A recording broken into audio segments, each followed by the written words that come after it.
In a world where parts can't be faced, where drills break, and where even end mills aren't safe,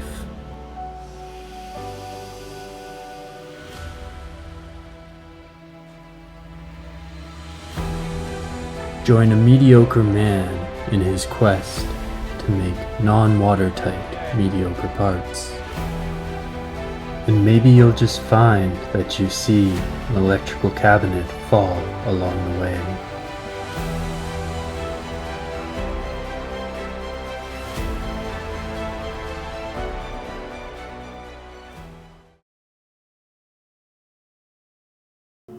Okay, I would be lying slightly if I said that I wasn't a little bit scared of what the results of this test will be.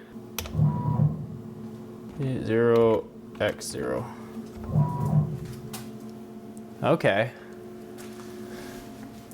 That's pretty close. E0, x5, x2.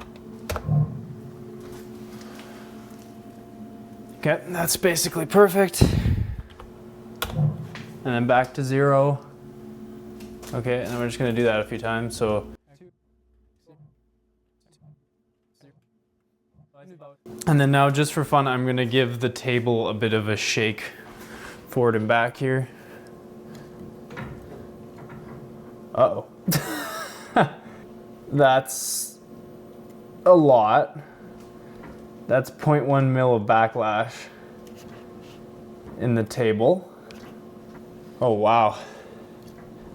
That is not what you want to see in your CNC machine. Oh boy.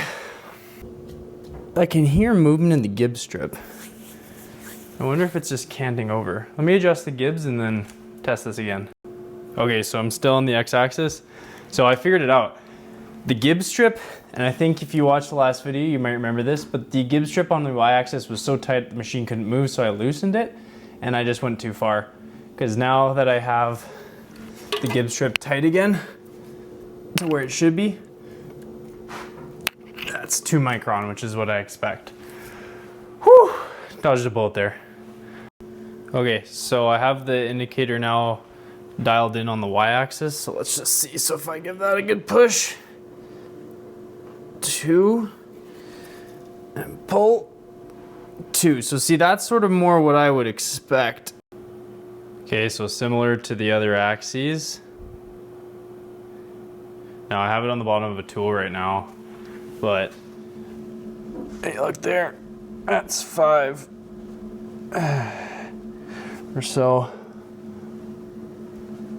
in both directions. So I need to take a look at those gib strips as well, and hopefully that's the issue. This is the gib strip adjustment right here, and it's not a very good design. So as this screw pushes down, it pushes in on this gib strip here.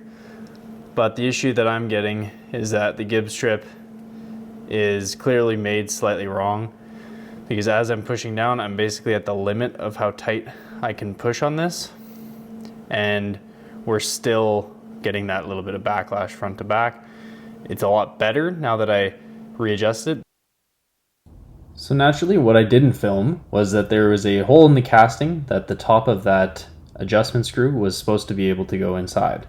And because of the way that the gib strip was made, it wasn't able to actually clear the outer diameter of that hole and tighten up any further. So I thought I would spend some time adjusting both the gib screw and also the gib itself to try to get it to all work together.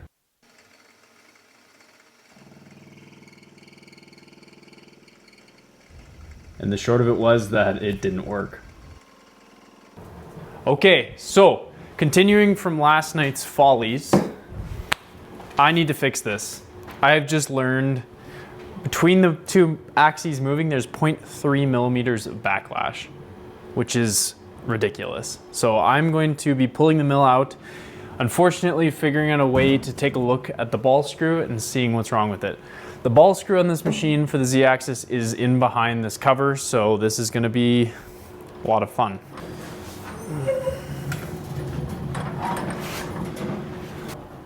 I need to find a place to put this once I take this whole electronics thing off.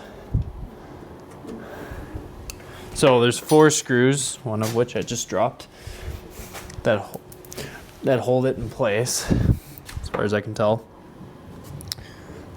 Not entirely sure, there might be more, but we'll figure that out when we get there.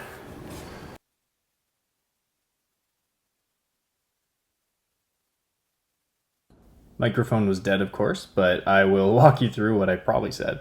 So this is the Z-axis of the machine. So the Z-axis ball screw and also the limit switches are on the back side of the casting here.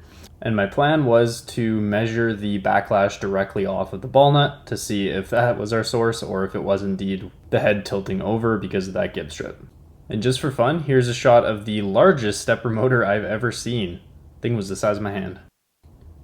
And the short and hairy of it was that it was in fact the ball screw, which is really unfortunate because they are really expensive and I have no money left, so. Satisfied myself by saying we have exactly 5 microns of runout. As you can see, I ping pong back and forth here between these 2 measurements. So I will dial that in on Mach 3 for now, but I will keep in mind and I will pre-measure this Z-axis screw because it's likely I'm just going to replace that whole ball nut assembly. Once I greased up my shaft as good as I could because it was really hard to get to, it was time to put the electronics cabinet back on. Oh yeah, and microphone was still not working, but yeah, I did do that.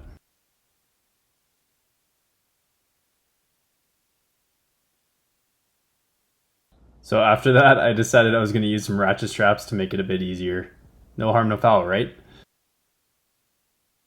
0.05 millimeters of backlash into the backlash compensation on Z. So we'll take a look and see. So I spent quite a bit of time going back and forth, but I finally managed to get it to an acceptable level. Down by 1 more. Down by 2. Back up 1. Back up 2. Okay. There you go. All of that effort just to get, less than a micron of backlash-ish. Now don't pay attention to that. We'll figure that out later. So the last type of runout I needed to check was just the overall spindle runout to see how the bearings are doing. And as you can see,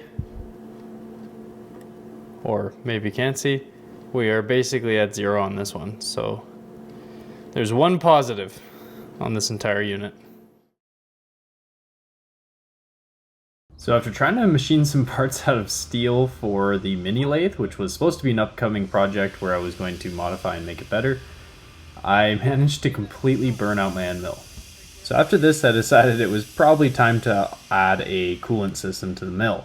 Here I was just using a compressed air nozzle, and it clearly wasn't enough. More than likely I actually just had my settings wrong, but it did give me an excuse to put a new coolant system on the mill. And I decided I was going to go with flood coolant because I think it's the better option out of the 2 in terms of chip evacuation and general tool life. So after taking a look at the pre-made options that were available, I was a little bit disappointed with the price to performance, but it did give me a few ideas. So I ended up going to Princess Auto, which is basically Harbor Freight here in Canada, and picking up this ammo crate utility box. Now I originally was actually going to get a just standard storage box, but this was on sale, and the thing that I liked about this was that it has a seal around the outside edge, so if there's any splashing coolant inside, it shouldn't leak out the edge and get all over the floor. So the next was picking a pump. Now typically the best pumps for these applications are these aquarium / pond pumps, and you want something in the neighborhood of like 200 to 600 gallons per hour. And this one was smack dab in the middle at 400 gallons per hour, $20, and this case was about $17. So overall, pretty low investment coming in the first place. The next thing that I wanted to do was create a catch can system. So the best coolant systems that I've seen have a way to actually separate chips.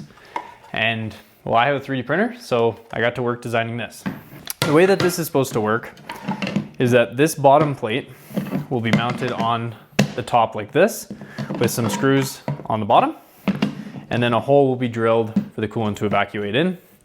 And And then there's magnets in here, and then this center piece will go on like this, so that when the coolant, which comes through this top piece, drains into there, it will fill up to the top, and then hopefully all the chips will fall down because of gravity. And then there's this small 3D printed filter here. The way that I 3D printed these filters was that I went with a design that I've seen, or I should say a method that I've seen multiple times on the internet, which is that I actually printed them with no top or bottom layers. And then this one is a gyroid infill pattern. And what that does is that it leaves enough space for the fluid to drain through, but hopefully will stop the chips from coming through if any make it past the gravity drain section.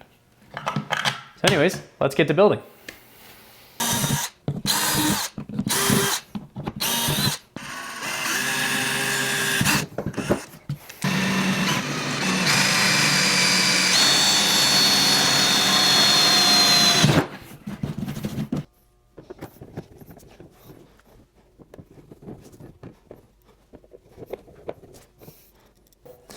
And then I know that 3D prints are quite buoyant, so I actually added some little, what'd you call these?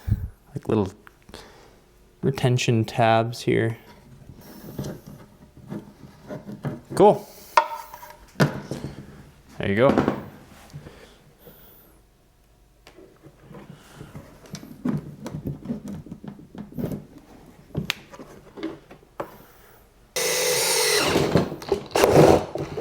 Damn! All right, Bosch, god damn.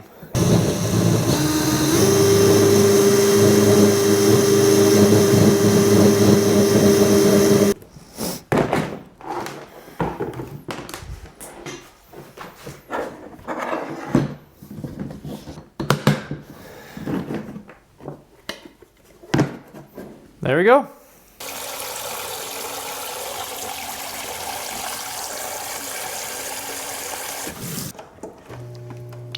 Holy shit. Okay, so I'm really hoping that when I turn this on, I'm not gonna get sprayed in the face, but I know I probably will. So this is the pump at max efficiency with this size of tube. Okay, so filling up the reservoir. And it should start draining right when it gets to the top.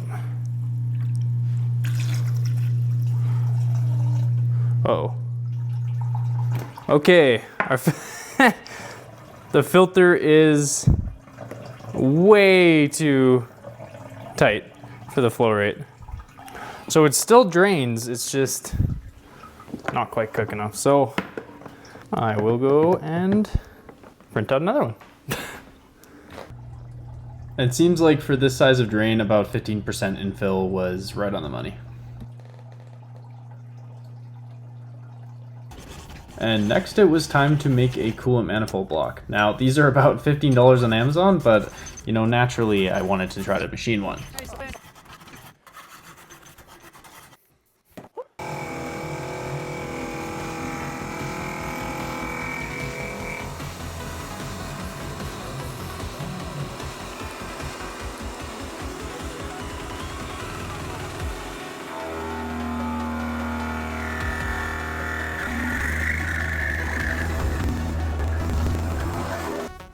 So first thing to do was to mill out the slot where the coolant would actually gather before being sent to the manifold lines.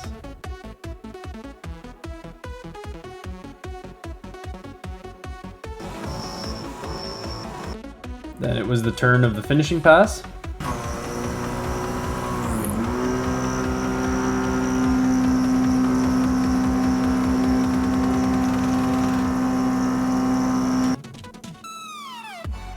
But it looks good. Then it was time to drill the faceplate holes, so I started out with a spotting drill and then moved on to the final tap drill. Side note, drilling on a CNC machine like this is a little bit terrifying. I feel like it's never going to have enough power. Then it was time to drill the inlet.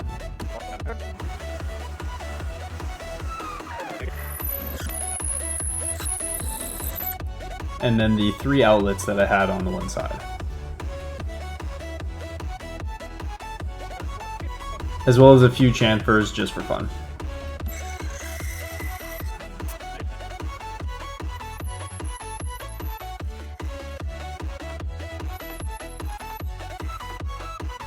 And after that, it was time to add the first set of magnet mounting holes. So I just used a small end mill and just bored those out, and then I added a chamfer on this side as well. And the final machining operation was to add the same magnet mounting holes on the back so that I had two options. And I used a press fit this time, so I just pressed those in on the vise. Then it was time to tap.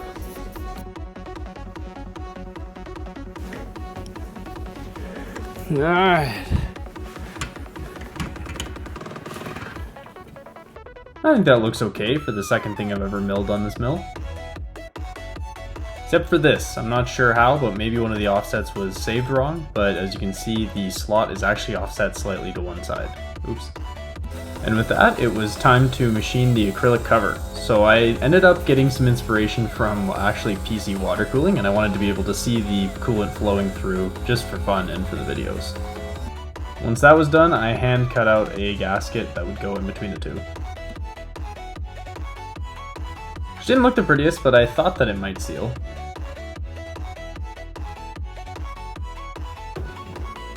It looks okay.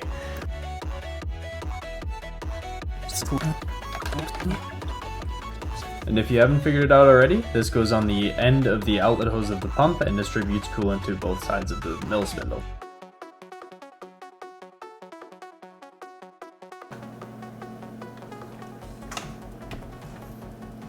Okay. Now I'm gonna crack the valve.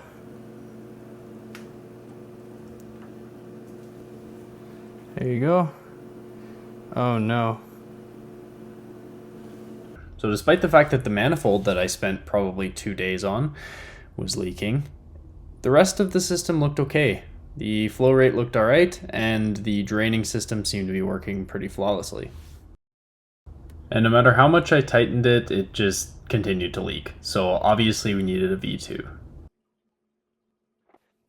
So being a monumental dumbass, I managed to format the wrong SD card and delete most of the footage that I had of me machining V2.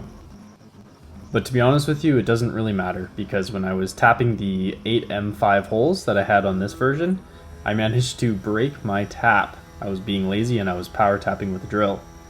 And that meant that I had a tap lodged in one of the 8 holes that were meant to clamp down on the gasket. So V2 was essentially scrapped.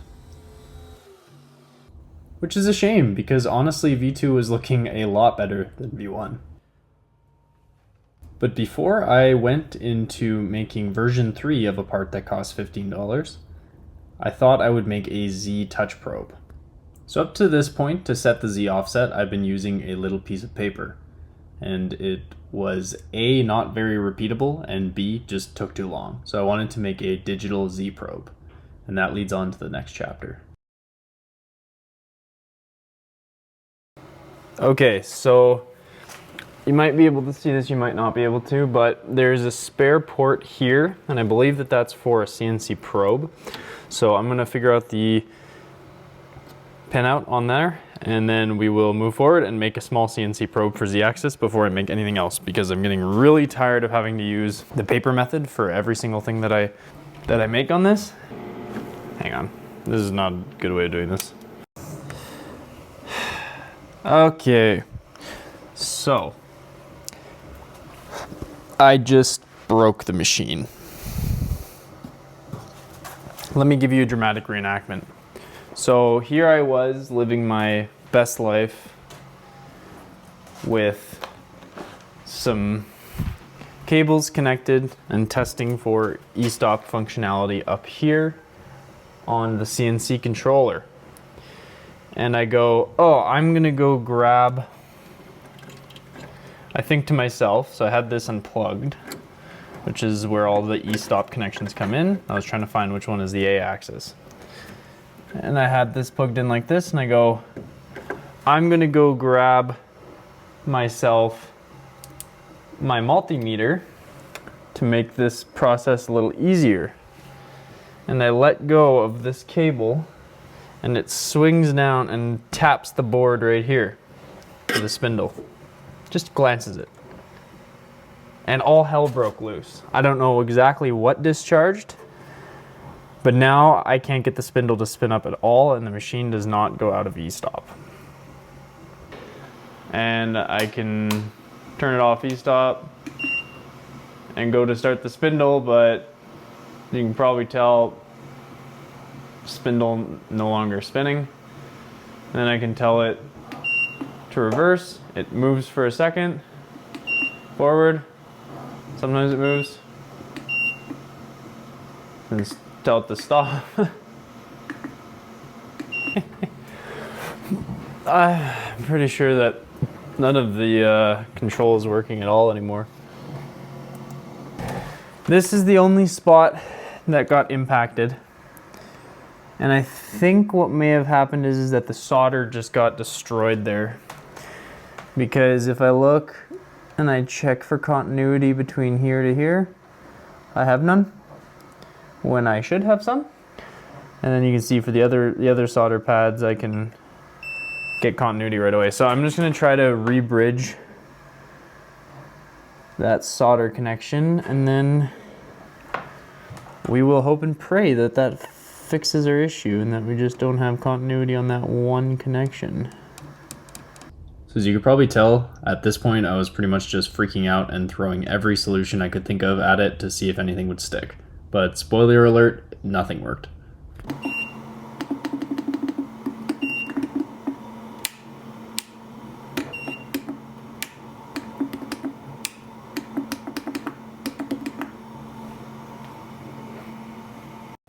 All right, take your bets now. I'm gonna go reinstall this. The chances that you think my jumper bridge will work, I have no idea. If these chips aren't fried and I win the lottery, then sure, it'll work, but that's very, very unlikely.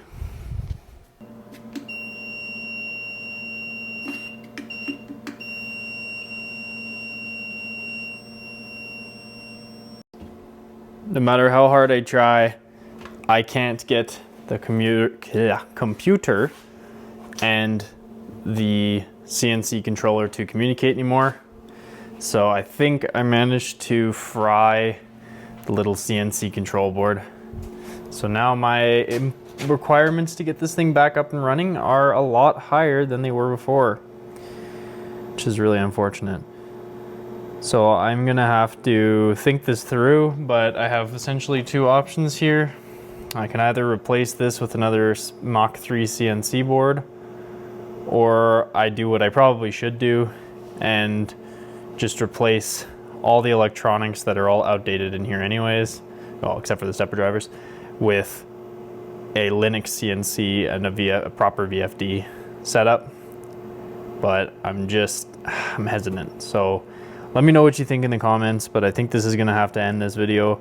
I was hoping to finish off the little coolant reservoir thing, but looks like I managed to fry everything. So anyways, I'll see you in the next one.